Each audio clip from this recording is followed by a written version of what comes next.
Priority 1 message from Starfleet coming in on secured channel.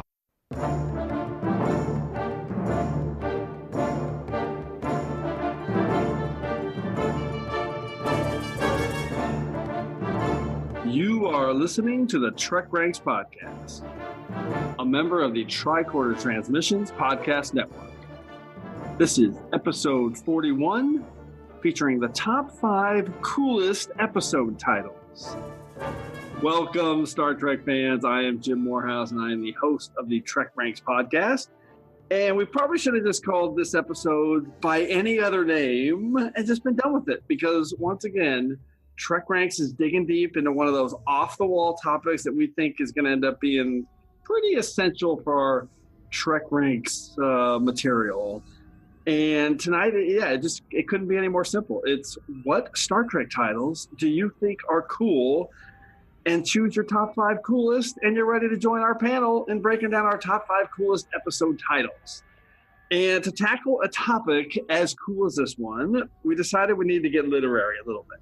So in that mind, we have 3 awesome Trekkies joining us tonight. They all live here in the LA sector, and they're all writers of some ilk. So I'm very interested to see how they will compile their list and what their prime directives are going to be to help them narrow down their picks, but we'll get to all that in a few minutes here. So first up, returning for her second go-around on TrekRanks is Teresa Jacinho, who's the host of the Finding Felicity podcast. By the way, I love Felicity. I love Carrie Russell. And I love J.J. Abrams.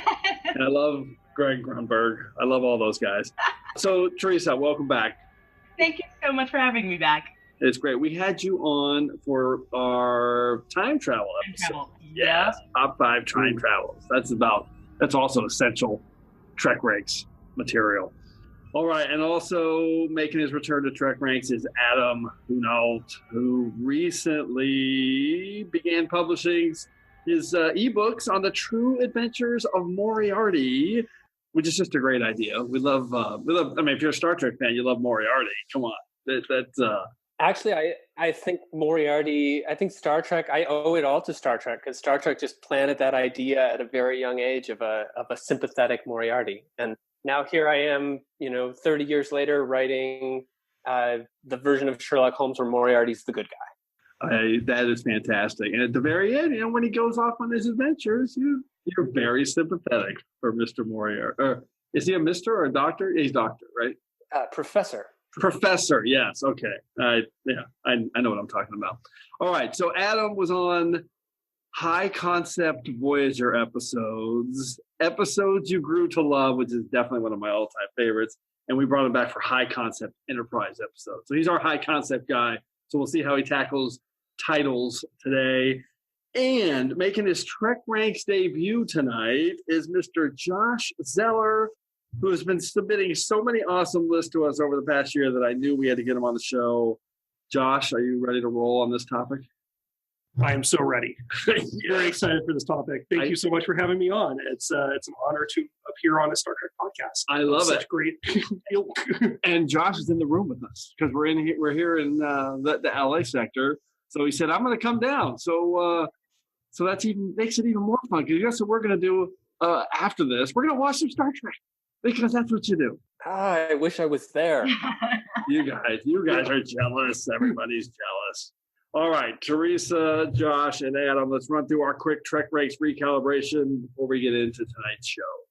As regular listeners will know, general order number 1 here at the TrekRanks podcast is that we love Trek, and we love to rank Trek via some deep dive topics just to get the conversation started.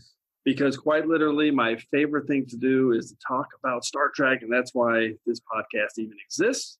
But what is that Vulcan motto? Infinite diversity.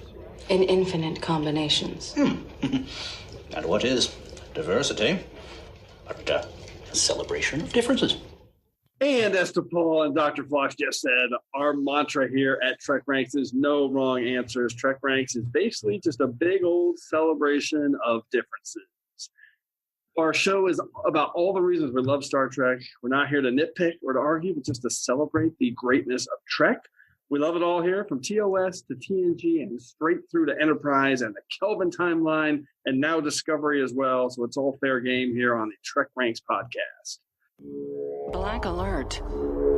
Black alert. And a quick reminder that Discovery Season 1 spoilers are potentially in play. And one more reminder that we use the term episodes as a quick shorthand phrase, but the 13 films are always in play as well. So it's just easier to refer to everything as episodes. Hailing frequencies are open. And if you would like to contact TrekRanks, the best way to do that is to find us on Twitter at TrekRanks or me at Enterprise Extra. And you can also call and leave us a message with your own picks at 609-512-LLAP. That's 609-512-5527. You can consider any voicemail message you leave us and audition to be on the shows. We'd love to hear from you. And for those of you enjoying all of our shows here on the Tricorder Transmissions Network, you can support us via Patreon at patreon.com/the Tricorder Transmissions. Let's wrap it up and check in with our guests on how you can best contact them and follow them socially and learn what they're up to. Teresa, how can people get a hold of you? Well, I am all over the social medias. For me personally, it's just my name at Teresa Jusino. That's TERESA, JUSINO. And that's on Twitter and Instagram. But also you can follow my production company, Pomonok Entertainment. Pomonok is a weird word, so I'll spell it. It's POMONOK. That's PomonokEntertainment.com or Team Pomonok on Twitter and Instagram. That's fantastic. And Adam, how about you? Tell everybody about Moriarty really quick. Yeah, well, you can follow me on Twitter at Adam, ADAM, Uno, HUNAULT. I'm also at Moriarty Stories. So yeah, you can find me either place. And as for Moriarty, I'll just plug that the second book in the series is coming out on October 19th. Awesome. That's great. And Josh, how about you, man? I'm on Twitter at Madcap of Science, which is also the name of my science theater company, Madcaps of Science. Anyway, so yeah, I'm at Madcap of Science on Twitter. And if you want to follow me on Instagram, it's my name, JN Zeller. And yeah, those are good places to find me. I do most of my tweeting about Star Trek on Twitter.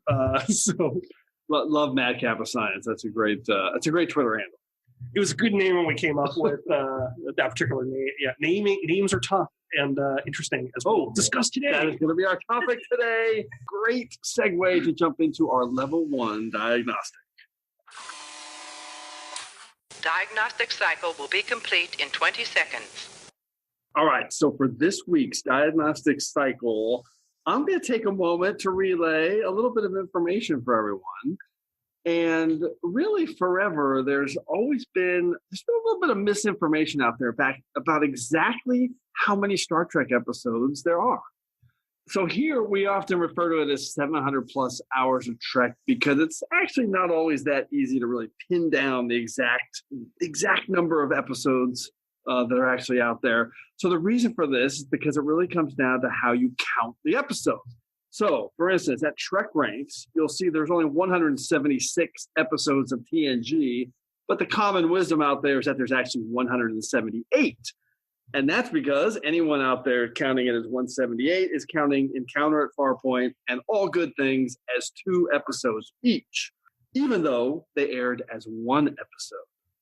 So basically, our rule of thumb at TrekRanks has been that if the episode aired as a 2-hour episode, like Voyager's Dark Frontier did, then we count it as 1 episode, not 2, even though it had 2 production numbers and 2 directors and 2 writing staffs, etc. So that's why it gets complicated.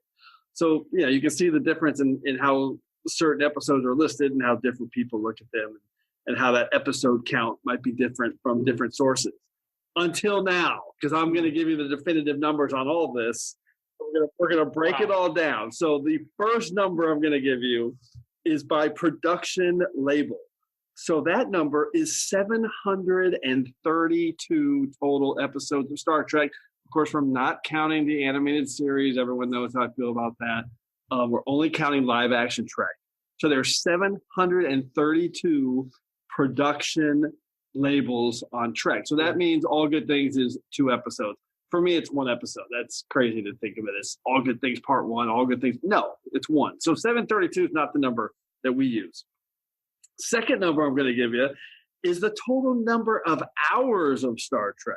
So now that's counting every hour. If you count every hour, every episode as one and every movie as two, that would be 745. So basically you're adding the 13 extra hours of film because you've counted the 13 films in the 732. So you're adding on another hour for each film. So it's 745. Okay, well, I'm not losing anybody. Everyone's following this. All right. And now the third number. This is the one that I think is fun. And I thought it would be cool to just kind of break down exactly the number of episode names for Star Trek episodes that are out there. So there, again, we're not counting the animated series. There are a total of 699 Star Trek episode titles out there. So really quick, it's 79 for TOS because now I'm counting the Menagerie, even though that's clearly 2 episodes, but there's only one title, the Menagerie. So that's 79. TNG is 168 episode titles because you've got Gambit Part 1, Gambit Part 2, Redemption. So those are all now one. DS9 170, Voyager 160, Enterprise is 94, Discovery is 15, and the films are 13. So I just thought that was kind of a fun number just to kind of throw out there so there's some definitive dissection of the number of episodes that are out there in the Trek world. 699, and now you could say there's 700 because Josh and I just watched Runaway, the first short Trek in Star Trek history. Yeah. So good. Yeah. So, and it was pretty great. We loved it. So, okay. So that's just our quick diagnostic cycle. Sorry to kind of ramble on there, but I thought that would be interesting for people. And I kind of love the numbers and stats. That's my thing. And I love episode titles too. So let's jump into our prime directive and figure out how everybody cornered their list tonight. I do not concur with your captain's decision. She's following our prime directive. Define prime directive. Okay, so Teresa, let's start with you. What was your prime directive in kind of picking your coolest episode titles and breaking it all down? Because you had 699 to choose from. Yeah, so many. And honestly, when I first got this topic, I was like, how am I going to pick any? Like, I was like, that's a weird topic. Like, right. what coolest title, whatever. And then it got so difficult. Like, I was not expecting it to be as hard as it was. And my initial list was like really long. So now I love titles. And as you mentioned, we're all kind of writers in some way, shape, or form. I think the art of choosing a perfect title is that it is an art. So right away, I kind of had to eliminate all the Shakespeare. Okay. Because it's like you're picking a Shakespeare line. It's like, he already did the work for you. So like, that wasn't you being creative. I am a sucker for puns. Okay. And I do like references. So while I had to get rid of the Shakespeare references, I do like references to other stuff. And if you can throw a pun in there, that's even better. But lastly, I love titles that really get to the heart of what the episode is about. So like, if you can get to exactly what it's about in as few words as possible, that's my sweet spot. Oh, I love that. That is really cool. And all those thoughts ran through my head on mine as well. So interesting note on titles. And I had this in the back of my head, and I'll bring it up now, that titles are an interesting thing in writing. And I always was fascinated by Seinfeld, who, I don't know if you guys know this or not, but when he was doing the show, he told everybody, I don't want you thinking about the title. That's a waste of time. I want you to focus on the show and not the title and the labeling of it. And I always thought that was an interesting way to look at it from his perspective. And at the same time, his episodes do have titles. I mean, there's like the puppy shirt, stuff like that. I think that became part of it like afterwards, but he was like really clear to the writers, don't worry about the title, just write the show. Anyway, I always thought that was interesting. Meanwhile, I was going to say, like with Friends, it's like the one where right, yeah, they had that as their titles, which I think is a very like specific, awesome choice on like not to have a title, but really telling you exactly what the episode is about. Agreed. That also very clever and obviously that one that has stood the test of time. So, Josh, how about you? What was your prime directive? I sort of had 3 sort of bullet points that I kept kind of going back to. I'm really drawn to like the poetic titles that really just inform the episode in a sort of heightened way. I do love a good pun. especially those involving a character's name, and titles that have multiple meanings for the episode, so that if it could refer to not just the main storyline, but the subplots and that kind of thing, or work into some sort of larger themes. Those are all sort of things that I kept coming back to in thinking of this topic. That's great. I didn't think of the character's name one, although I did think about Q, but okay. I'll get to mine. Yeah, that's a whole set. Maybe a whole separate list of just a few titles, whether anyone lists them or not. But yeah, that could be a whole podcast. I love it. Adam, how about you, man? So yeah, just to echo a bit of what Teresa said and a bit of what Josh said, I focused on like the meaning of it, like how does it resonate with what happens in the episode, and then also the poetry of it. Like I was sort of trying to figure out, I kind of picked the titles I liked, and then I was trying to figure out like what actually makes them great, like what's going on in them. So you're going to hear me talking a lot about stress and unstressed syllables and alliteration and assonance and things like that. Wow. So yeah, the poetry of it. Words. That's a Shakespeare reference for you, Teresa. I can't wait to learn. And for all I know, I picked a Shakespeare title. I don't even know it. That's how unliterary I am. My prime directive was pretty simple. First, I did think about maybe doing a theme of like certain title episodes, like all questions or all lines. Maybe they're all lines spoken in the episode, because not all are, or puns or double entendres or something. But then I decided just to keep it. I kept it open to everything, and similar to Teresa, I definitely considered how the title conveys the story and how deep the meaning might be related to kind of what we see in the episode. But I also like the mysterious titles. So it was like something really, like you had no idea, and then maybe it was revealed in the episode and you went, it clicked. And that for me was a big thing. But the reality is that I love titles. I love, one of my biggest disappointments for Discovery, it's really the only one for me, is that they don't put the titles at the start of the episode. I really wish they still did that. I love titles. That's one of my things with Trek. I love talking about them. I love combining. That's one of my favorite things. Why I have TrekRanks, so you can see them all listed out. Well, they don't need to put them on screen. It's right there before you click on it. Sure. I would echo that I do miss seeing them on screen, just because it helps you associate the title with the episode. But yeah, you're right that we see it on a menu. It's sort of a little bit different in a streaming situation, but it does really help. Adam, that was a very funny joke. I just liked that it would have connected with the history of Trek. I think that would have been cool, especially when we're talking about 699 titles that are out there. And Star Trek is a show, most TV shows don't really put the title on the actual content. Right. Correct. Star Trek has always done that. So it's been an interesting thing to sort of associate a title at all. And a good example, not to get too into the weeds, but like I love Buffy and Angel.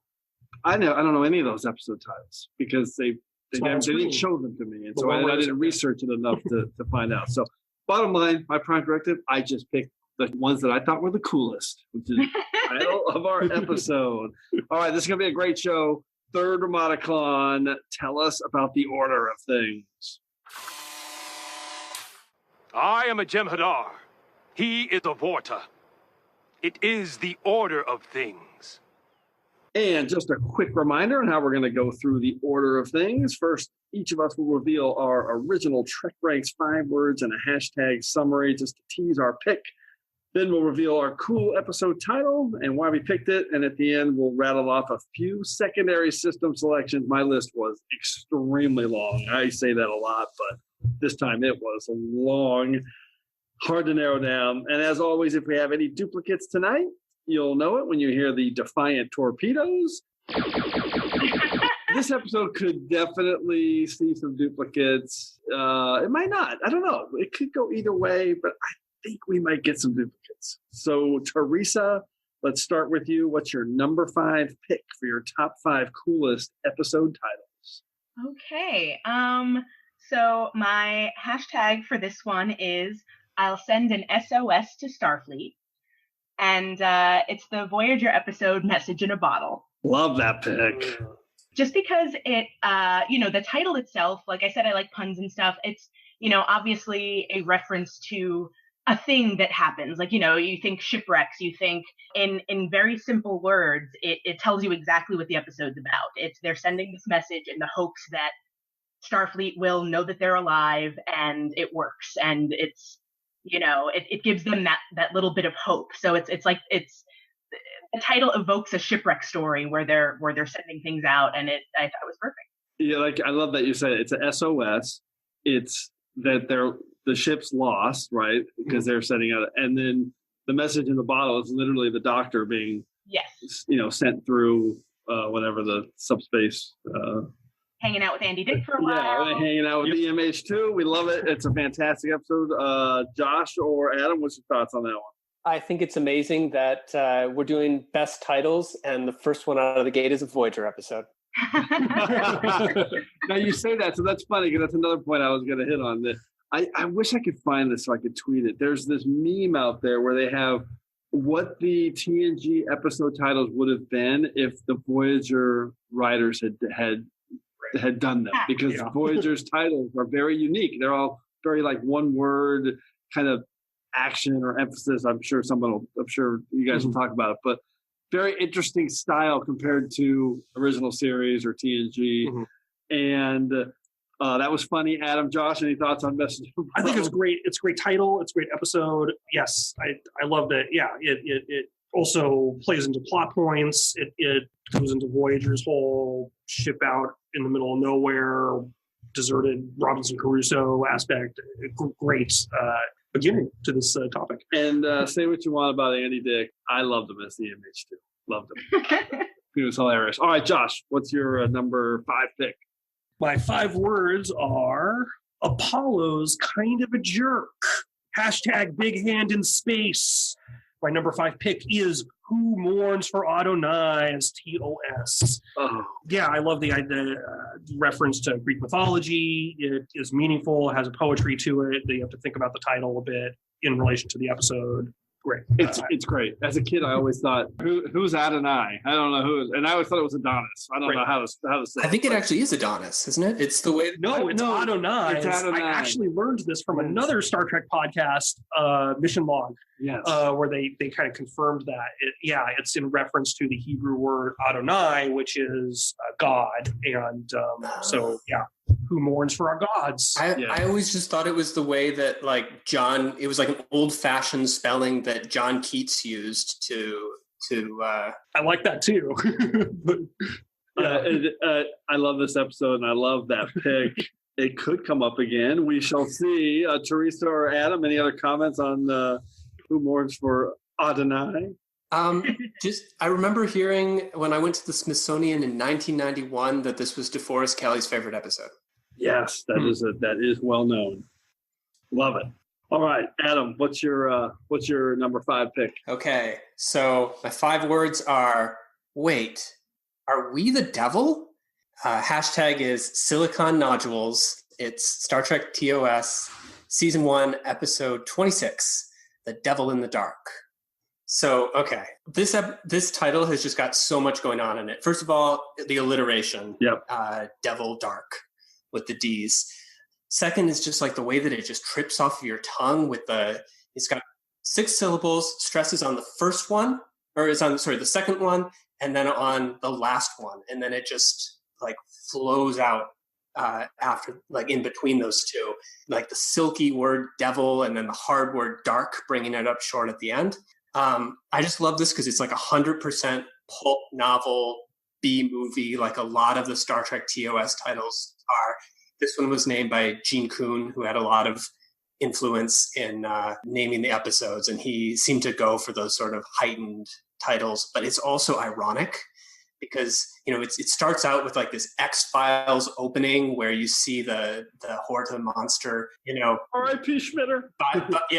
Schmitter gets eaten. You get the gruff mine owner Schmitter, burned to a crisp. And then, they play the theme and they put the devil in the dark on the screen and you're like, I know exactly what that's referring to. I just saw the devil in the dark. And then you watch the episode and it kind of dawns on you as you get towards the end at some point wait a second, that's not the devil. We're the devil in the dark.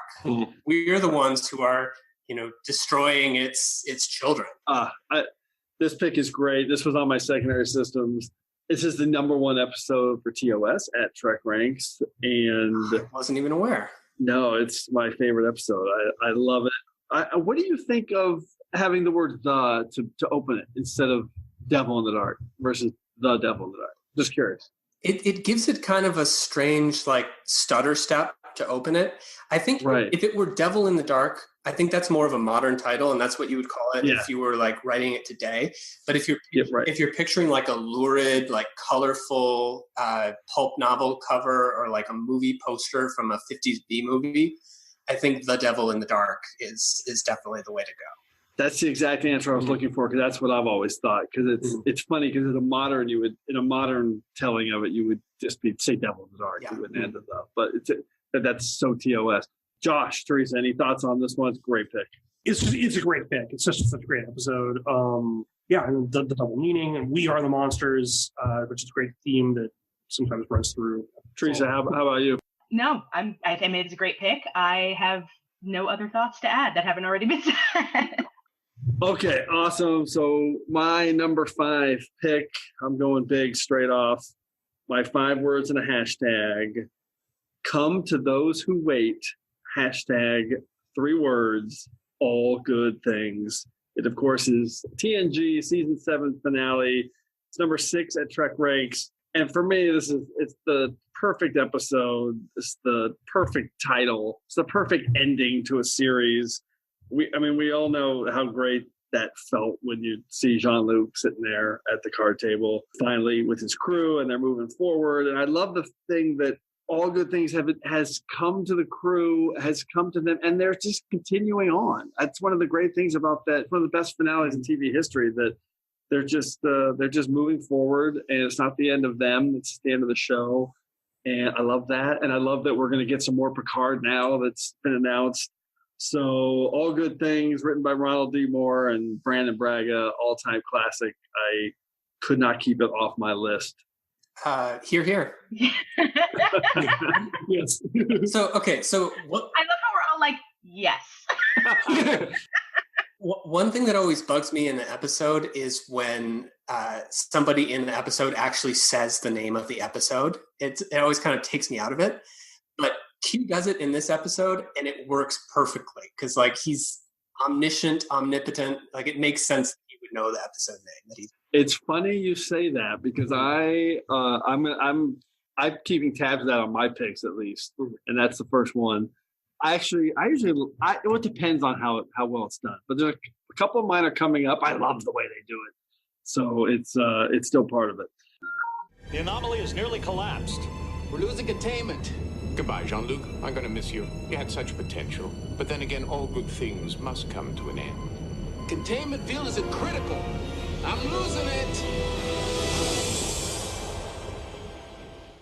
Okay, let's move to round 4. Teresa, what's your number 4 cool Star Trek title? Well, before I do that, I just realized that I didn't complete my TrekRanks homework, and I'm very sorry about that, because I realized I didn't do the 5 words along with my hashtag, so I just wrote them all right now. We didn't even notice. No one's going to notice. Just do your thing. Well, you're going to know right now, because this is improv here. Okay, I love it. All right. I just want to go back and do message in a bottle real quick. The 5 words are, I thought I was special. Nice. Oh, I love it. And so now my number 4 pick, the 5 words are, think you know a guy.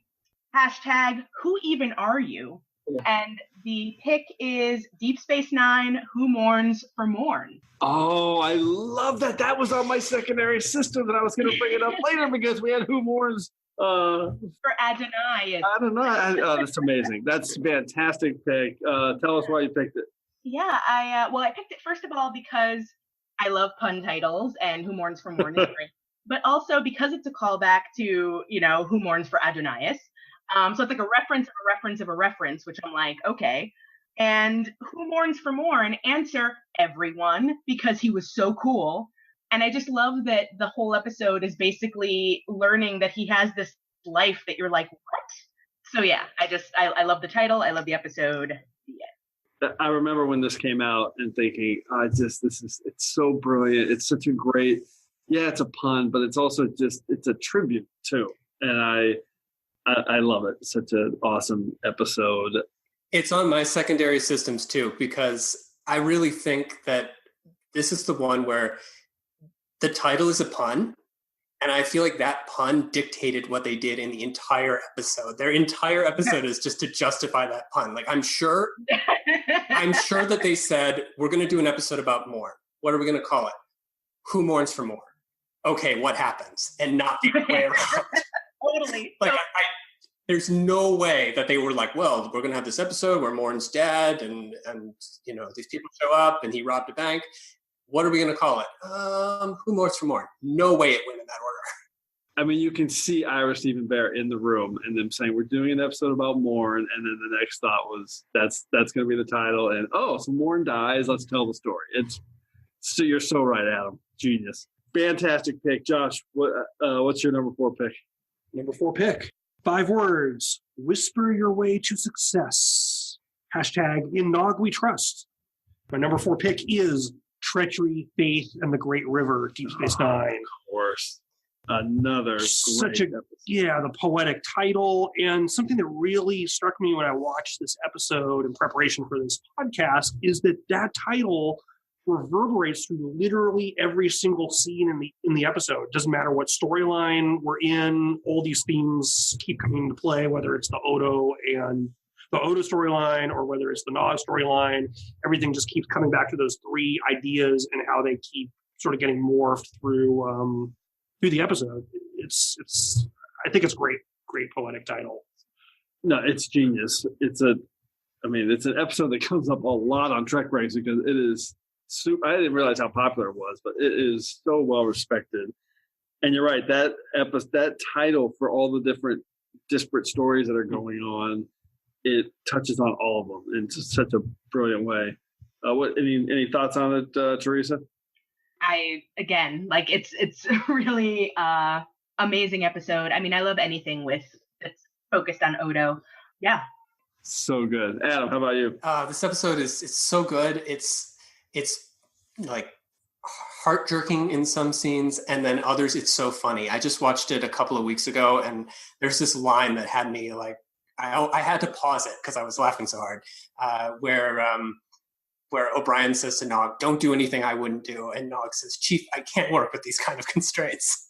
That's such a good moment. That's such a good moment. So good. So good. All right. DS9 representing so far in round 4. Adam, what's your pick? Okay. Well, my 5 words are only love money can buy. Hashtag close that door. It's Star Trek TOS Season 2, Episode 13, The Trouble with Tribbles. Fantastic. There's a funny story that goes into the title of this episode, and that is that for the first couple of treatments, and I think maybe even the first draft, the Tribbles weren't called Tribbles, they were called Fuzzies. And the name that David Gerald had for the story was A Fuzzy Thing Happened, which Teresa will love because it's a pun. Yeah, pun. Yep. And it is only because there was another sci-fi novel that had fuzzy creatures in it that were called Fuzzies, and Desilu was afraid they were going to get sued, that they made David Gerald change it, and he changed it to Tribbles. At first, he wanted to call it You Think You Got Tribbles, but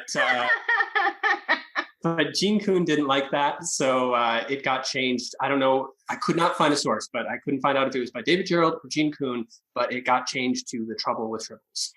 So poetically, this is just fun to say because, trouble, tribbles.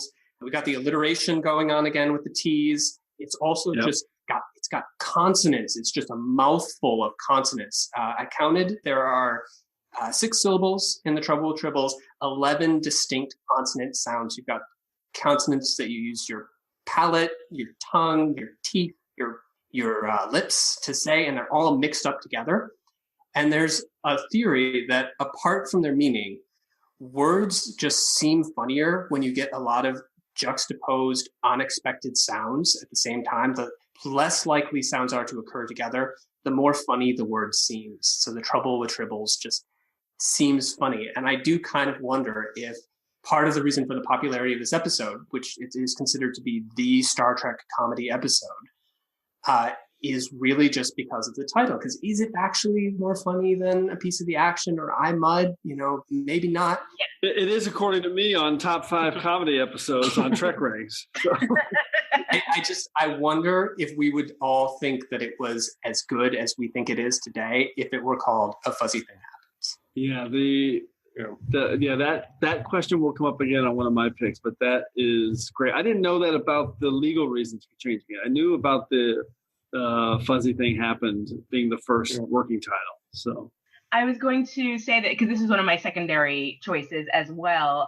And I think I mentioned that the last time I was on this podcast that The Trouble with Tribbles was the first Star Trek episode I remember watching.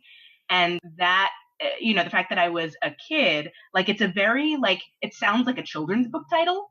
The Trouble with Tribbles, I expect to be reading a picture book. And I think that's part of the appeal of the episode too. And I feel like a lot of kids who started watching Trek saw that title and were like, oh, or maybe it was just me. No, I totally agree. I think that makes perfect sense. I mean, it is a great title and it does sell the story. Yeah, brilliant. Okay, let's close out round 4. My 5 words and a hashtag. Universal law is for lackeys. Hashtag 4 words. Context is for kings. It is Discovery, Season 1, Episode 3. My favorite Discovery episode as well. Number 1 at TrekRanks. I love this episode. The title's super alluring. It's interesting. And I love the moment when Gabriel Lorca reveals some of the mysteries that have kind of been set up in this episode in a broad way. There's no answers, but you're kind of getting understanding now what the spore jump is. And he's showing Burnham all these different worlds. And when he says universal law is for lackeys, context is for kings, it's just such a home run for me to sell that episode. I did choose you, but not for the reasons you think. Your assumption that the Klingons were waiting in ambush at the binary stars was predictive. You chose to do the right thing over and above what was sanctioned, even at great cost to yourself. And that is the kind of thinking that wins wars. The kind of thinking I need next to me. Universal law is for lackeys. Context is for kings.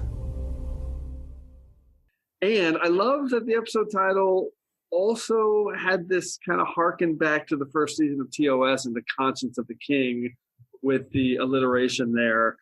That's a pretty damn good title too, although not on Teresa's list because it is Shakespeare.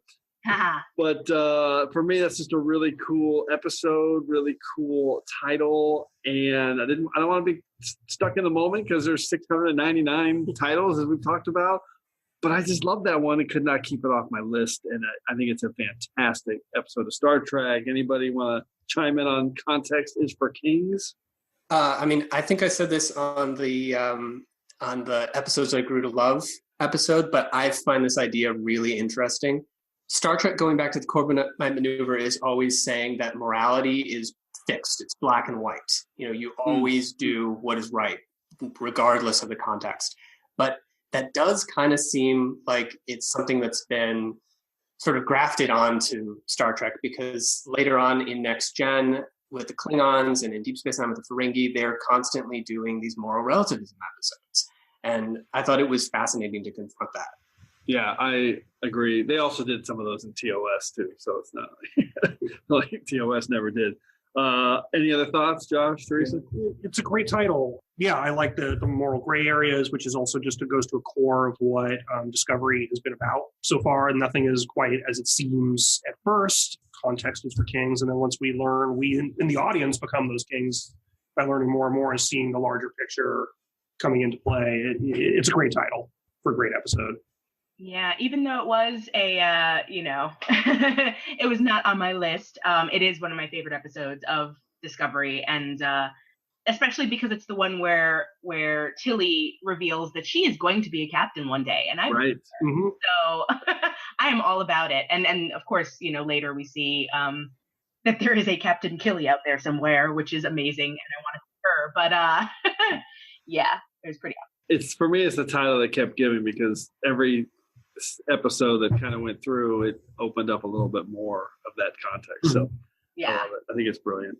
Okay, let's jump into the soup round 3. Teresa, what's your number 3 pick?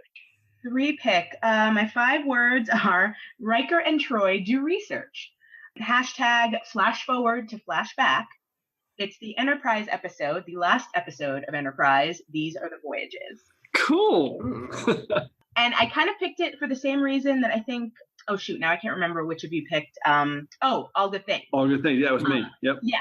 Kind of for the same reasons, in that like these are the voyages. I thought it was cool. Like it's a great way to end Enterprise, because Enterprise is a prequel series and they're setting things up for the Star Trek adventure that is going to happen afterwards. Starting with the famous words from the beginning of every Star Trek episode, and I thought it was a cool reference to.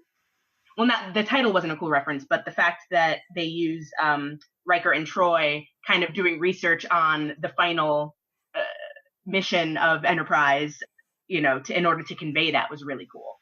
So, these are the voyages. I love that pick. I love anytime someone picks These Are the Voyages, because I always defend that episode. Sure, it's not a great finale, but it's not a. I like the idea of it. Exactly, and it's not a terrible episode, and actually, it's not a bad Star Trek finale. I get that it's a bad Enterprise finale, but anyway, Josh, Adam, any thoughts? I think you put your finger on it a little bit, that it is kind of a great idea after, a lot of us had tuned in every week since 1987 through to 2005. And to have a finale for not just Enterprise, but for that entire period of time was sort of a good idea. It didn't, clearly when you have no money to make that finale, it doesn't necessarily turn out so great when you have to make it almost completely on standing sets. But that's the way it goes. It's a great title for all the reasons people have said. It definitely is fits the prequel idea of Enterprise. So it's like, these are the voyages, and immediately leads you to and then they go off and lead into the Star Trek we eventually started back with in 1966. I've always liked that it's kind of a bookend for Where No One Has Gone Before, No Man Has Gone Before titles as well. Both first season episodes of TOS and TNG. So I love that pick. For the record, I still do not believe that Trip is dead. I do hashtag Trip's not dead. That's fair. The books I refuse to believe in that aspect. The books are canon. I love it. That's a great thing. All right, Josh, what's your soup round pick? My soup round pick, 5 words: surprise in the mud bath. Hashtag mourns a playa. It's a repeat, folks. Who mourns for Morn? That's awesome. And you had Who Mourns for Morn. I partially picked this because it was a good sort of callback to an earlier pick. But for other reasons, it's just such a great title. Obviously, however it came about, whether they had the episode idea or the title first, just such a great evocative title. I can clearly see them sitting around the writer's room and they're just like, well, we have this one. It's called Who Mourns for Morn? And they probably just high-fived each other, called it lunch, and figured out the whole the next day. It's so good of a title. It's just a delightful episode between the Mexican standoff at the end and just all the fun scenes of Quark really trying to learn, really finally learning what Morn is all about after all those years. I think it's a delightful episode. It's such a great pick. Anybody have any other thoughts on Who Mourns for Morn? I think we've said it all. All right, we have. Well, I mean, we're not even halfway. We're halfway through the 3rd round, and we have 3 Mourns. So, or actually, I guess, 3 Mourns, because it's Who Mourns. It's 5 Mourns. Who mourns for Adonai? Who mourns for Morn? Who mourns for Morn? Yes, that's 5 Mourns thus far. I told you I like to keep stats. Okay, let's move to Adam. What a mournful episode. Let's keep rolling. Adam, what's your number 3 pick? Okay, well, my number 3 pick, it's a soup round, so I decided to pick one that has a large vat of soup in it, although it does get vaporized. My 5 words are Enterprises of Pitch and Moment. Hashtag original Klingon. It is Star Trek VI, The Undiscovered Country. All right. I guessed that on your description. That's fantastic. So I had to have a Shakespeare title. I love the Shakespeare titles. Every single one of the Shakespeare titles is on my secondary systems. It's okay. I don't know. I just love them. So I think this title is really interesting. So I had to have a Shakespeare title on the list. So I like to compare this to the other TOS episode titles because you've got things like Wrath of Khan, which is very B-movie, and The Motion Picture, which is strangely literal. But this one has sort of like a gravitas to it that the other ones don't have. It just sounds grand and epic, and you can tell it's Nicholas Meyer, really highbrow guy. I love what he does with Sherlock Holmes. I love what he does with Star Trek. I love that he treats them so like there's something serious that deserves serious thought. So here he's quoting Shakespeare. I think it's kind of the perfect title because it's from the To Be or Not to Be speech in Hamlet. I offer a toast. The undiscovered country. The future. Hamlet, Act 3, Scene 1. The second half of that speech is really about, being afraid to act. And it's about how people are always accepting things that are terrible and that they hate because they're afraid to act, and they're afraid of what the future will hold, and they're afraid that it could even be worse than it is. And I think that's such a great, clearly there are some people in the movie who feel that way about the future of peace with the Klingons, but it really just speaks to Star Trek's message about confronting the unknown and the fact that nothing is unknown, only temporarily unknown. Yeah, that's good. How we have to face the unknown and how we have to optimistically believe that it will be better after that. And I think in a way, people say, it's about death, not the future. In a way, it kind of is about death. The movie is kind of about death because it's about the death of Star Trek TOS. And it's about, leaving that behind and facing a future, facing an afterlife where, Star Trek is going to continue to exist as TNG, as the other shows, but where this thing that we've always known is going to be gone and behind us, and it's never going to be the same again. So I just feel like the title just perfectly encapsulates what the movie's all about. Now you're going to make me cry, and also I need to watch this again. Yeah. Can't add anything to that. That is a perfect breakdown, and well said, Teresa. And yeah, it's about the future as much as it is about that. That's great. Josh, any thoughts? It's all been said. It's it's definitely on my secondary systems as well. Yeah, it's a great title, and it's the end of TOS. Yeah, I mean, while it's sad, it also becomes hopeful, and even as they ride off into the sunset, and Kirk has that beautiful final captain's log. I mean, it's sad but hopeful. I guess this is goodbye, but at the same time, they're just like onward to the next adventure, and I think that has a beauty to it as well. They're going to literally the undiscovered country, but flying off into the distance. Another undiscovered country, another popular TrekRanks staple for sure. And just that last moment also where he changes it from where no man has gone before to where no one has gone before. Yes. That's the very last line of Star Trek. Yes, is just amazing. Yeah, as a final acceptance. Yeah. It's like, before we go, I got to get this right. That's funny. No, one, people. One. Okay, great. Yeah. It's Kirk's final evolution. He started the film, and really to go back to TOS as being, someone who hated the Klingons and to suddenly finally accepting that it isn't just about him and his crew, but it's about so many other people, however that gets defined. I mean, it's just such a great, it goes back to Idic and all those things in such a great way. And one thing I love about this that frequently gets overlooked, I think, about the movie is that, Kirk does start out the movie hating the Klingons, but he's saying at the very beginning of the movie, he's saying, how does history get past people like me? Like he intellectually knows how wrong it is, but the movie's just about his journey to feeling it. And that's, I mean, to me, that overrides any concern about, he's not a perfect Star Trek person in the future. Like, he knows. Yeah. And it's a great title. So awesome job. Yeah, it's a great title. All right, let's close out round 3. And before I do my pick, I'll say so far we've had every Trek incarnation or series picked. We haven't had the Kelvin timeline. I don't expect them to be picked today, but every TV series has been picked and the TOS film. So that's pretty cool. And we're not even through round 3. Okay, my 5 words and a hashtag. Famed alien finally gets spotlight. Hashtag 3 words. The Andorian Incident from Enterprise Season 1, Episode 6. And it's my number 6. That's what the top 10 for me at TrekRanks. This title's awesome. It really hits me in the feels when I think about it. And I remember when I first heard it or read about it or saw it come up on the screen.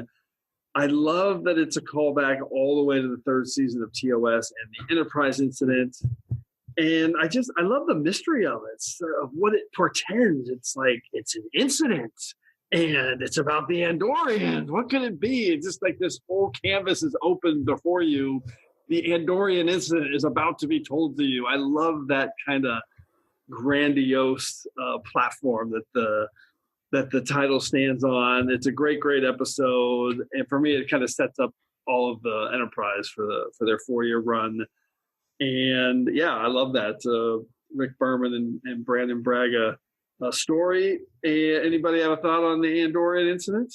I mean, I just love that Enterprise even brought the Andorians that much to the forefront. Like, right. The fact that there's an Andorian anything is really cool, especially since they were like partially responsible for the foundation of the Federation. Like, yeah. So the fact that there's an Andorian anything was pretty cool, and I'm glad you picked this episode because it's one of the great gifts of Enterprise is that they really showed us Andoria and their role in all this.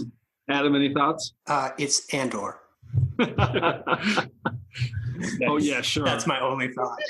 All right, Josh, how about you, man? No, it is a great title. I was also thinking the same thing about the Enterprise incident, and and it was also just a signal to us as fans that it's like, yeah, they are going there. This was really one of the early times where we meet the aliens. We will eventually get to know a little better.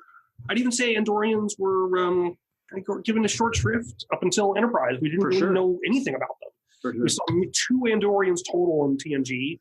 One of them was in the deep background of Captain's Holiday, and one of them was really a holographic image. And they had just an amazing storyline through the entire series, and it's a great title to kick off their whole storyline, which then that episode laid the groundwork for things that they were able to pick up years and years later. Yep. Shran deserves his own show. He sure does.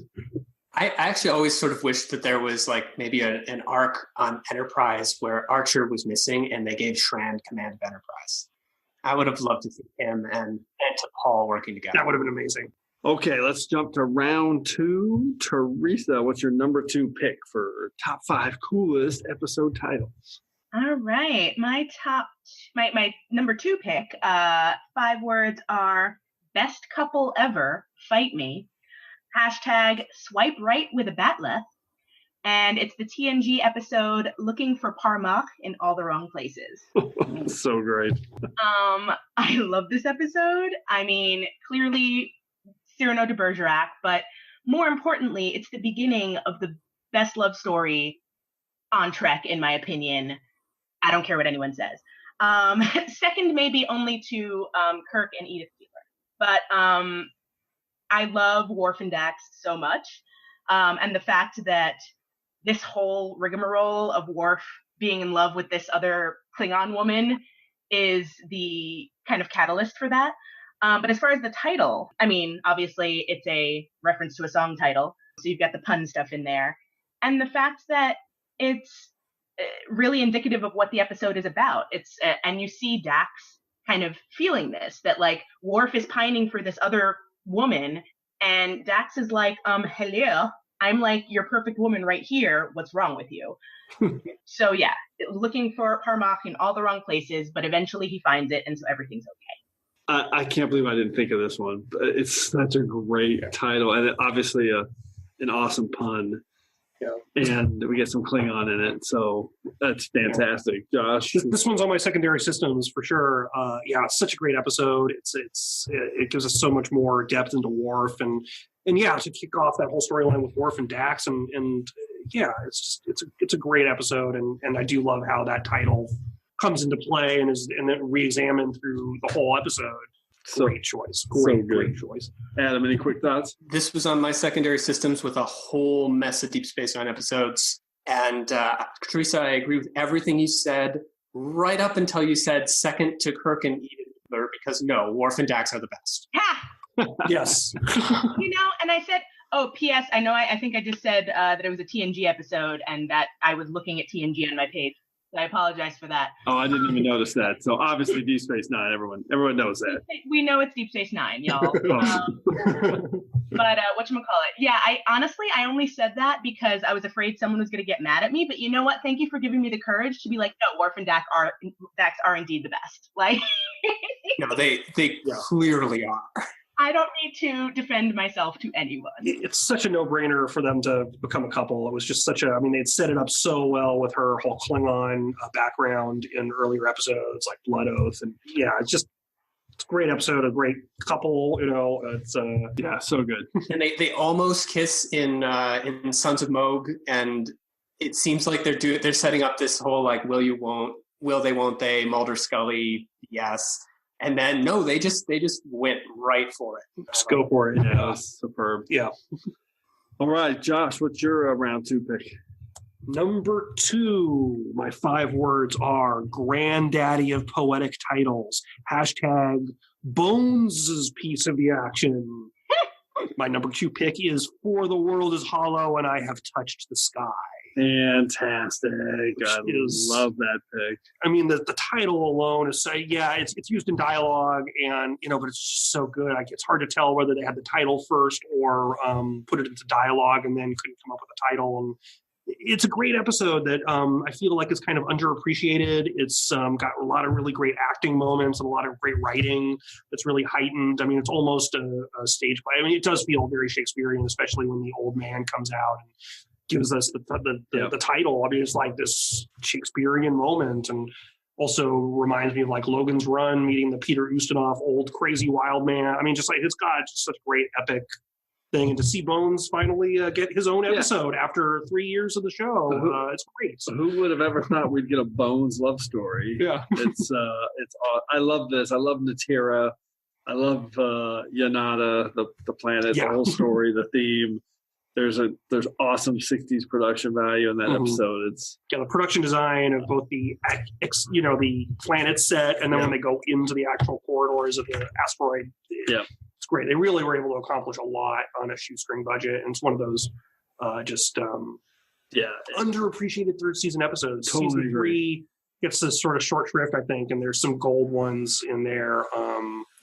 That get sort of looked past because you're just like, oh, whatever, Spock's brain, and then just fucking stop or whatever. But I think it's a great episode. Any thoughts on this one, Teresa or Adam? Well, I'm just going to jump in and say that my number 2 pick is also For the World is Hollow and I Have Touched the Sky, since I'm going next. All right, then let's hear your 5 words in the hashtag. Yeah, hashtag xenopolycythemia, and the 5 words are Your Cover Story Rings Hollow. So yeah, I mean, this is a great title. It spent 49 years as the longest Star Trek title until it was unseated last year by the Butcher Knife Cares Not for the Lamb's Cry. Correct. Yeah. I was wondering if you're going to get that whole title out. Yeah, it had 3 lines on the text when they show the title, which is just so good. And there's a reason why it sounds so poetic, Josh. It is, in fact, a full line of iambic pentameter. And iambic pentameter was in English poetry, it was considered to be the most noble of meters because it echoes the sound of the human heart. It goes ba-bum, ba-bum, ba-bum, ba-bum, ba-bum. And it's something that Star Trek played with at least once because the Romulans in Balance of Terror speak in iambic pentameter too, to give them sort of a noble maybe Julius Caesar, Anthony, and Cleopatra quality. That's an amazing observation, by the way. I was going to make a joke. Wow. That, hey, Adam, that's court martial. The episode with the ba-bum, ba-bum, ba-bum. Yes. You got the wrong episode. Wow. We have to turn that off with that little microphone. So the other thing I love about this title is, like The Devil in the Dark, it is so B-movie. But at the same time, I don't know how it managed to do this. But in addition to being B-movie, it's also kind of psychedelic. You know, it sounds like it could be like the name of a lyric from a Beatles song with some sitar music in the background, reinforced possibly by the way that everyone dresses. It's so psychedelic. Mm-hmm. So psychedelic. Yeah. But so well done. I love it. Teresa, you have any thoughts on this one? No, I was just going to say, like, everything kind of sounds like you could be on LSD and a hippie in the 60s. So it's like, it's just going to have that vibe. That's perfect. All right, let's close out round 2 with my number 2 pick. 5 words and a hashtag. Titular mystery shrouds finest hour. Hashtag 7 words. The City on the Edge of Forever. And it is TOS Season 1, Episode 28, number 7 at TrekRanks. I feel like a little bit like maybe I'm wasting this pick because this one's so legendary and so well known, but I could not keep it off my list. It's such an amazing episode by itself, but the title is just massive. It's just huge. And it totally sounds like it's straight out of kind of 50s era science fiction, which I'm a fan of. And it does, you kind of did say this before, Adam, you were bringing it up. It makes you wonder, how does the title help impact what you see on the screen? Like, because if this had a Voyager title, it would be called Time Portal, right? Or something like that. Just Portal. Just Portal, especially right. Let's be honest, it would be just Portal. And does that, this title is so majestic. It's curious that would this episode be remembered in the same way with a more ordinary title? Because this is not an ordinary title. So, curious what you guys think of this pick. Well, I'll jump in. I think that this title actually accomplishes something pretty incredible, which is, famously, this episode was a bit overwritten and written not to its budget.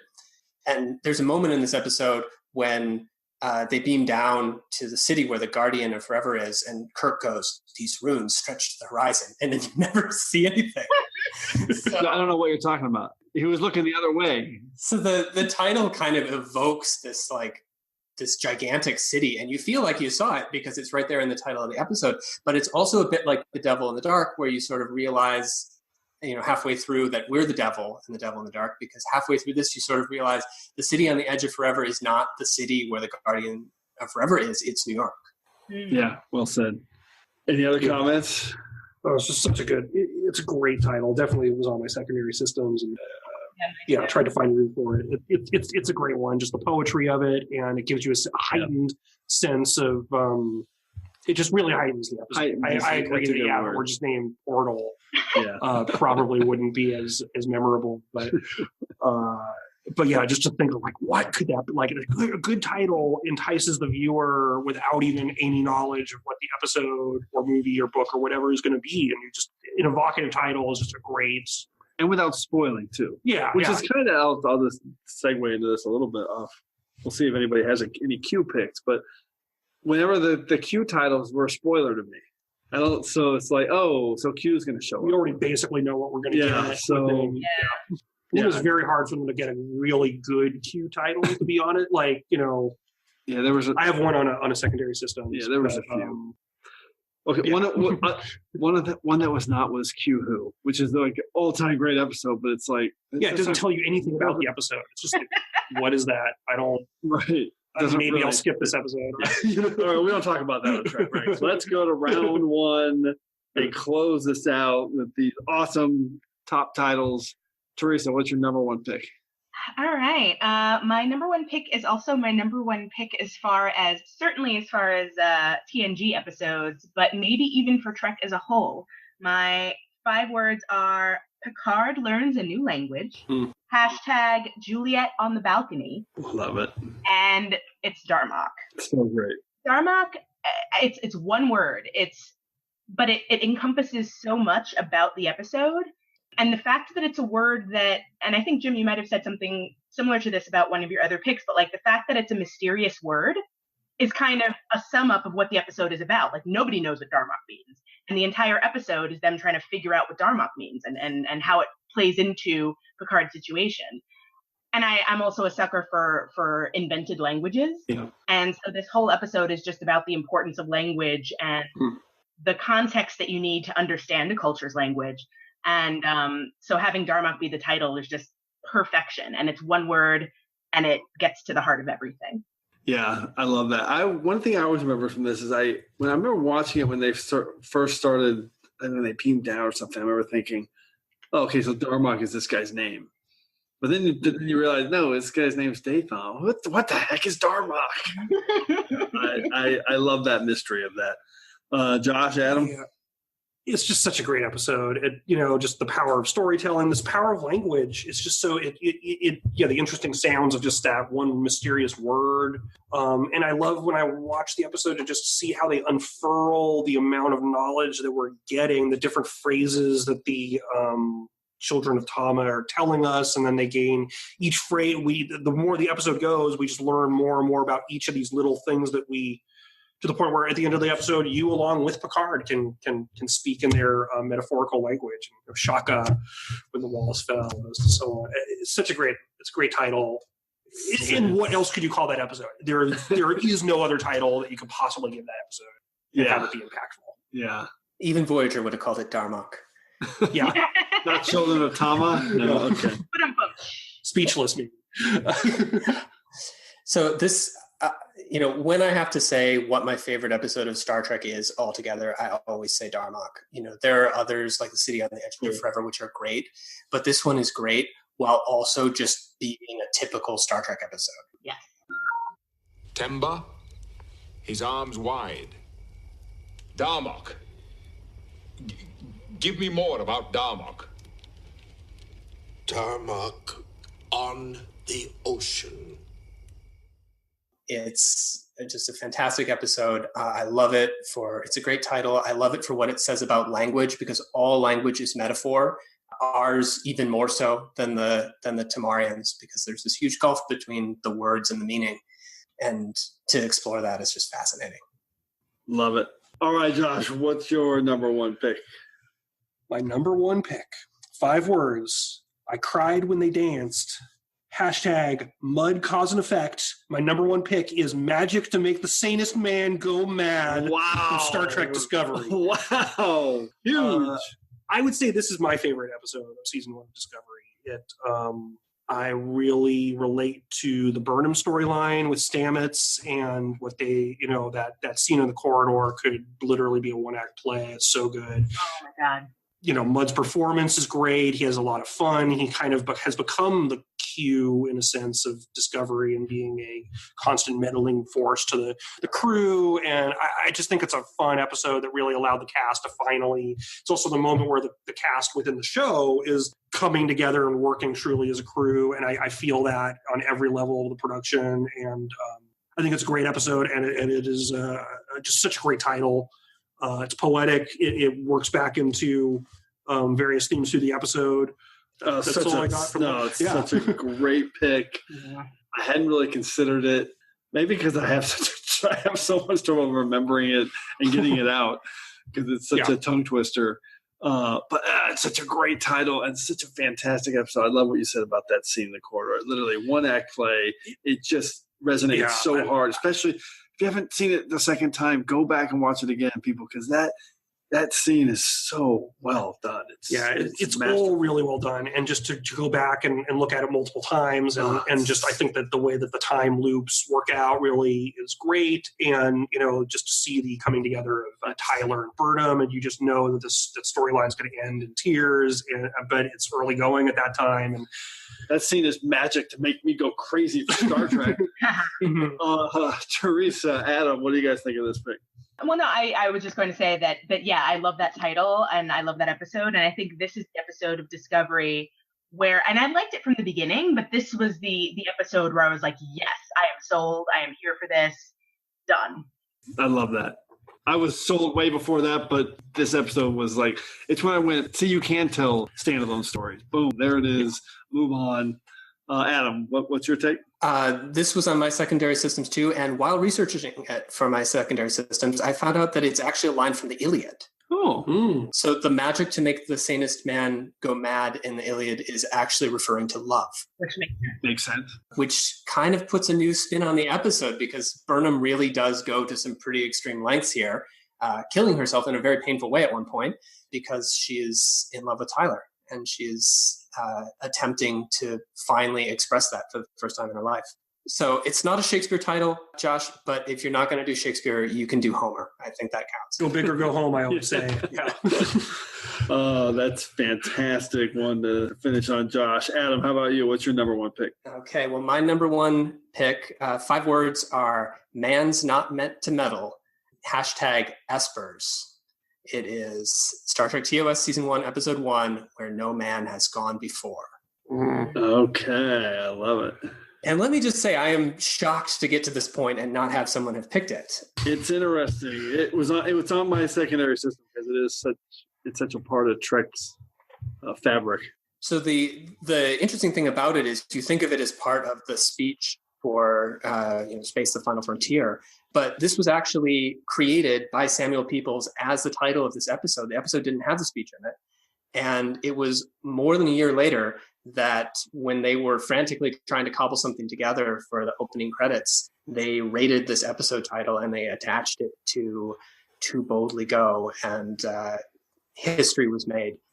Poetically, I think this title is great. It has 7 syllables, and it has stress on every single one of them except for the "be" and "before."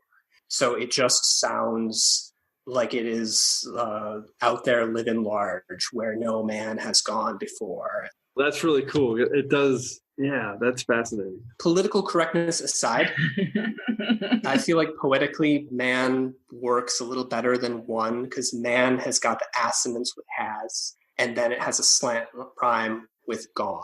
So you go, man has gone. And I think that just kind of is what helps sell it.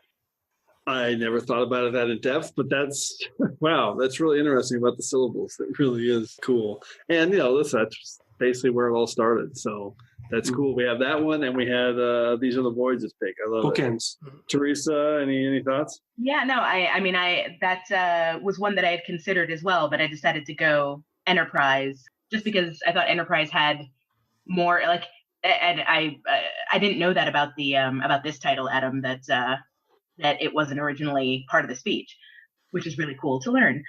Yeah. So now that title is even cooler to me. Like, I didn't have that information. So I was like, maybe if I'd done my research ahead of time, I just wing it. That's how I do.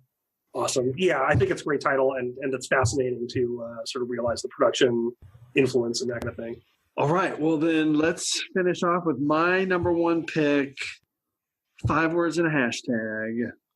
Iconic and mysterious and unforgettable. Hashtag 11 words. For the world is hollow and I have touched the sky.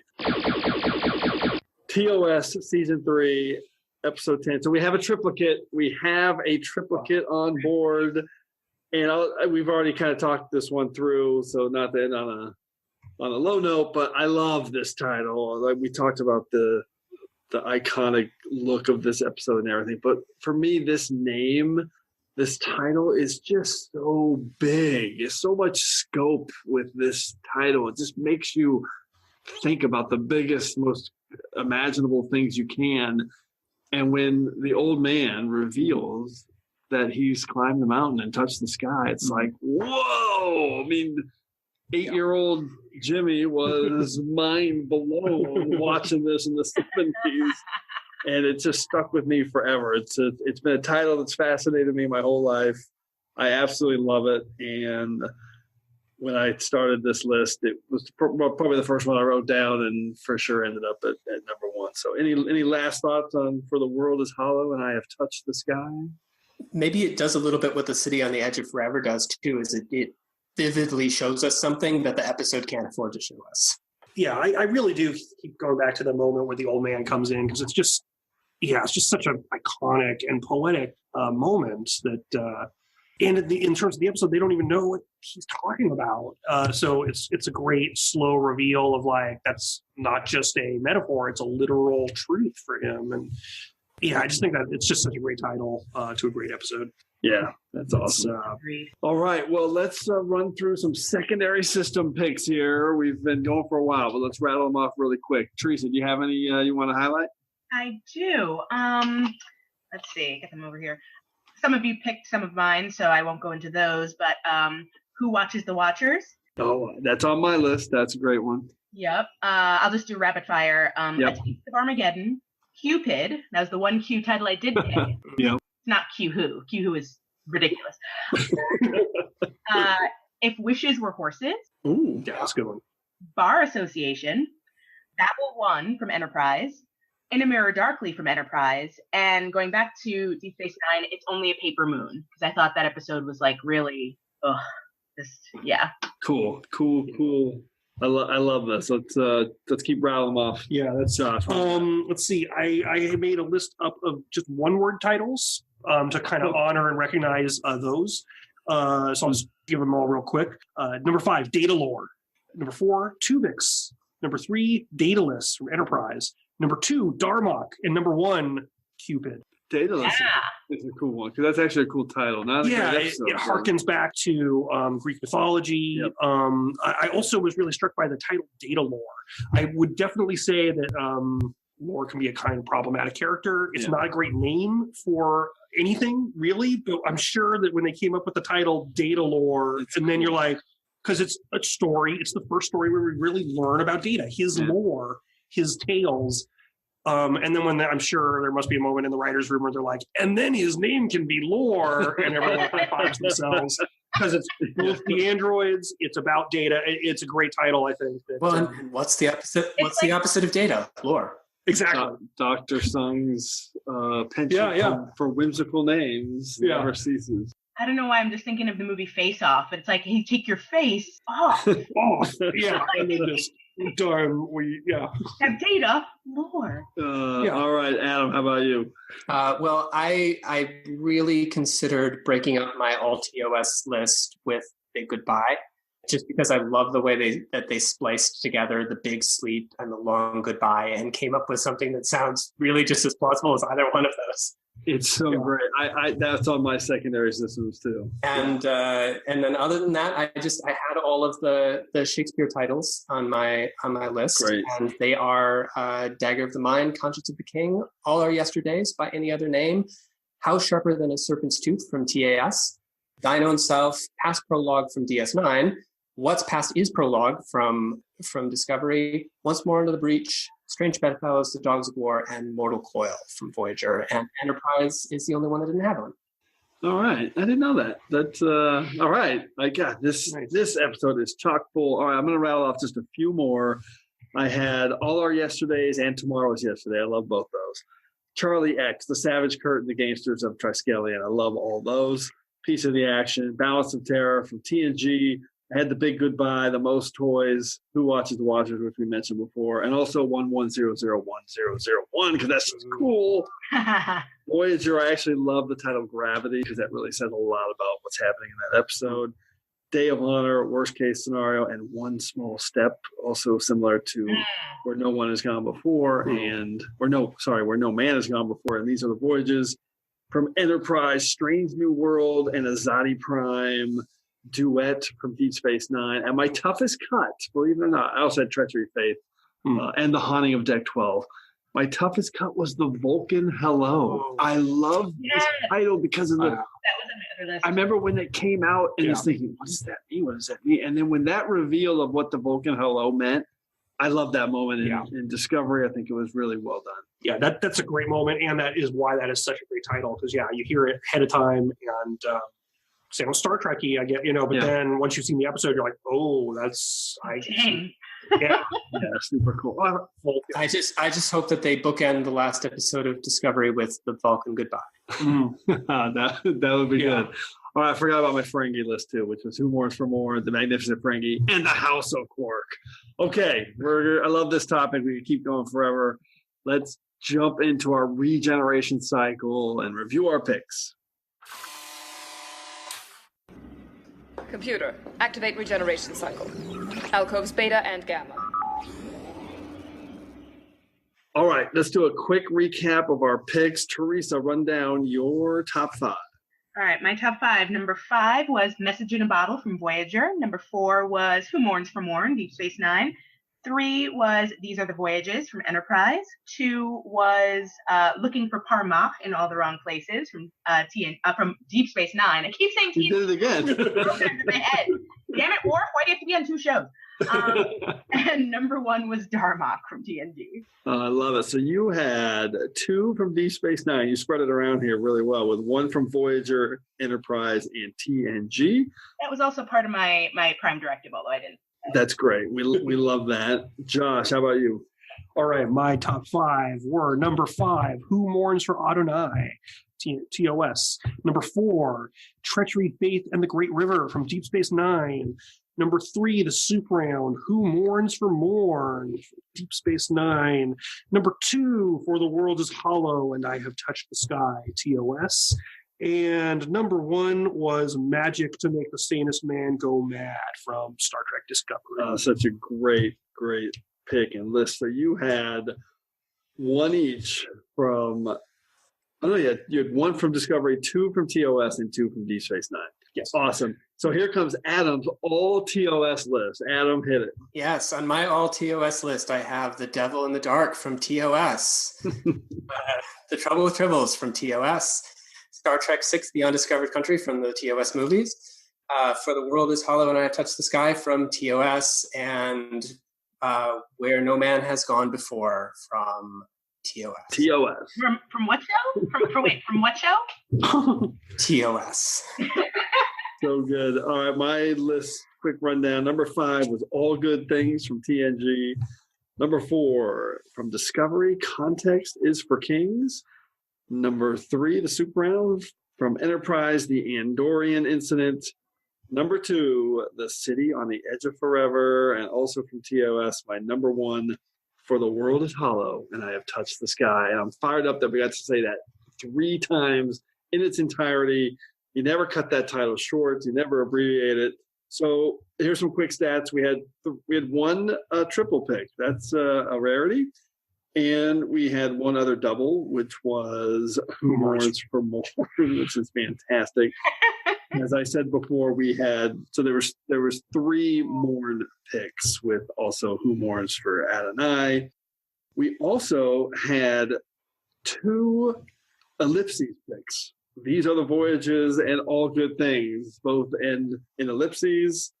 By my count, 8 of our 20 picks, the title was spoken in the episode. That might not be exactly accurate, but I'm pretty sure I got that right.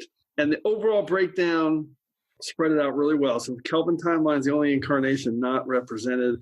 1 from Voyager, 2 from TNG, Enterprise, and Discovery. We had 4 from Deep Space Nine, and 9 from the original series, which makes a lot of sense because they went big and broad, and you could see Discovery was trying to emulate that as well. So them getting 2 picks right out of the gate is pretty impressive. Okay, that's the. I'd like to add a Kelvin one to my secondary systems just so they get some love. Star Trek.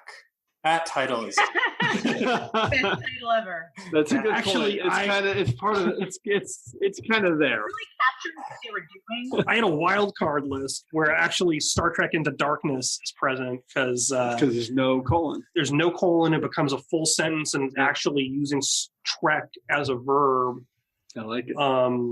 It's a good title. Yeah, it tells you what the movie was going to be for better or worse. Yep. I do think it's a good title. All right, we got a little Kelvin love in here. That's fantastic. All right, as we do every week, we've entered a temporal causality loop. So before we can depart, it's time to hear from you. Enterprise has been caught up in a temporal causality loop, and I suspect that something similar may have happened to you. This week, we're jumping back to episode 39 in our top 5 political episodes, which was an intense topic here on TrekRanks. I don't think, not our typical episode, but still, I think super fun. So for this week's temporal causality loop, I'm going to rattle off just a few of my favorite deep cut picks from our listeners.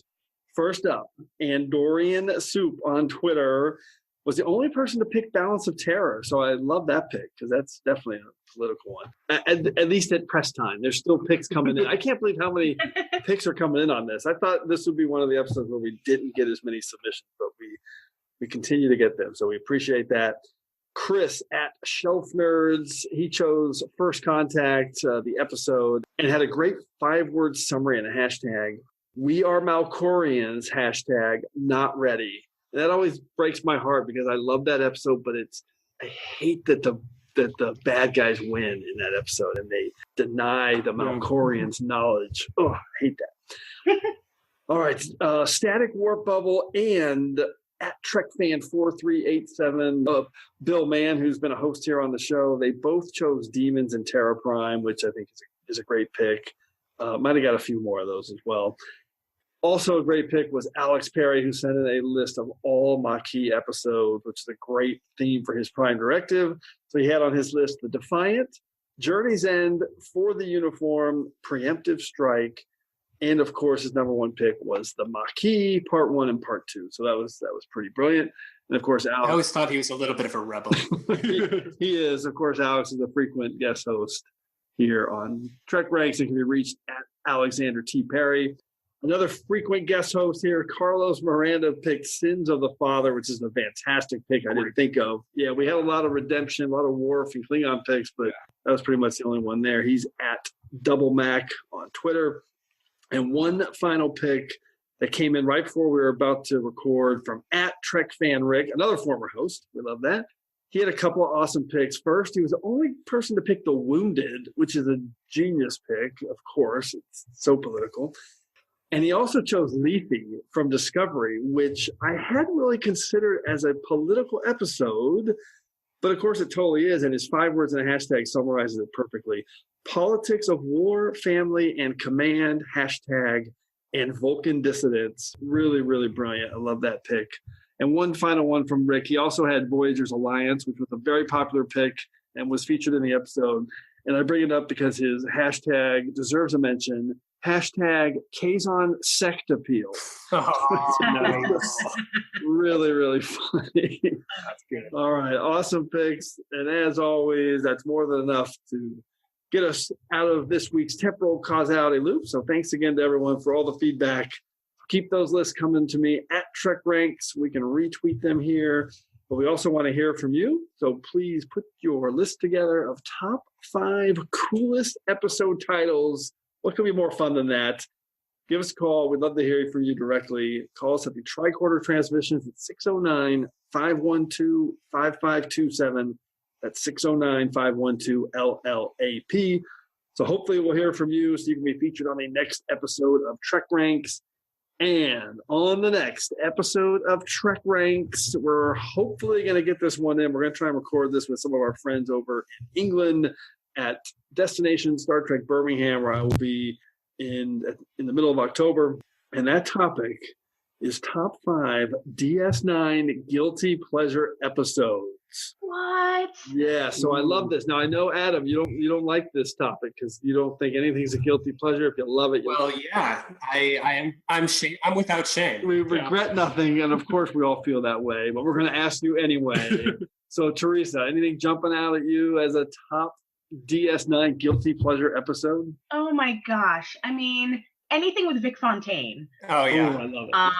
Because I mean, and I've heard people, kind of harsh on that, and I'm like, but it's the best. Anytime you get anybody singing, anybody it's just that's what jumped out at me immediately. I love that pick because what I always say about Vic Fontaine is, you're at the end of season 6. You have all these complex storylines going on, war and death, and these real dark storylines. And you're going to add a holographic crooner from Vegas. I mean, I remember thinking that's impossible. This is not going to work. It should not work. It totally 100% works. It's the best. Yeah. Gosh, how about you? I'm going with Move Along Home. Oh, of course. That will be a very it really is a definitive, guilty pleasure type episode. It's a little goofy. It's early in the series. You got a lot of aliens with dreadlocks and just weird. It's not the DS9 we eventually will know to come and love, but there's a lot of fun moments in it. only children start at the first shaft. Yeah. Adam, I know you love the Wadi, but what's your pick? Well, you know what? I do love the Wadi, but I love the Intendant. So I'm gonna have to go with Crossover. Ooh, that's a good pleasure for sure. Because some people will say they don't love the mirror stuff, but I don't love the DS9 mirror universe, but the but come on, Mirror Kira, come on. Yeah, the early ones. That's what I'm talking about. The Intendant, Mirror Kira. Yeah. I mean, it definitely kind of was on a downward slope there, but Crossover is awesome. That's a great.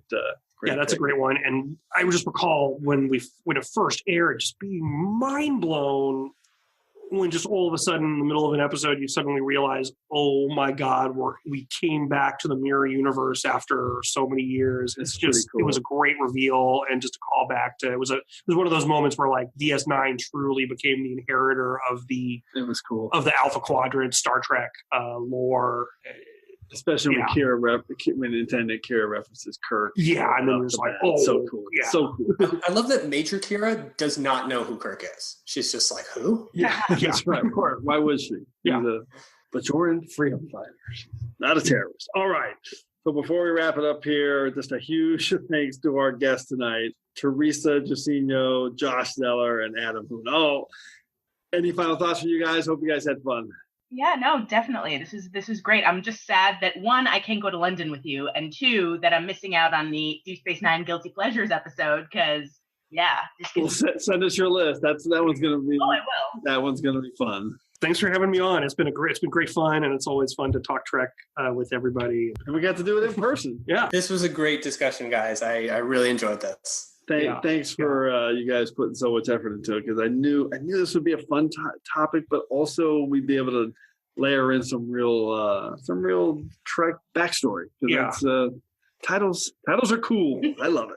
All right, thanks again for engaging with us here on episode 41 of the TrekRanks podcast. As always, I want to close by saying I'm looking forward to standing with you again here in this place where I belong. Many years ago, I climbed the mountains, even though it is forbidden. Why is it forbidden? I am not sure. But things are not as they teach us. For the world is hollow, and I have touched the sky.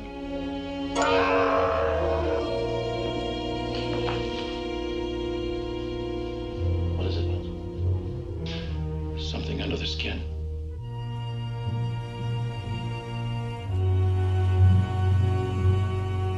He's dead. The world is hollow, and I have touched the sky.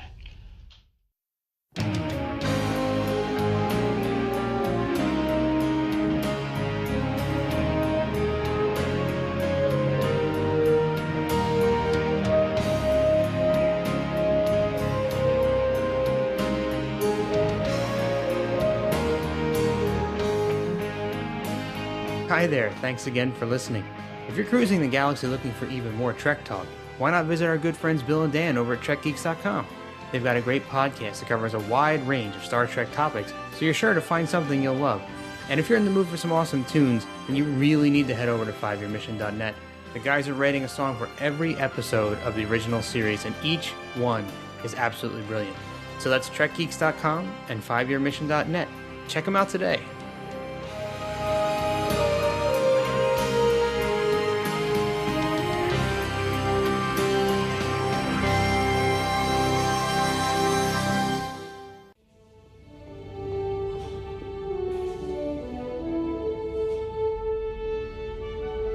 Space, the final frontier. These are the voyages of the Starship Enterprise. Its continuing mission: to explore strange new worlds, to seek out new life and new civilizations, to boldly go where no man has gone before.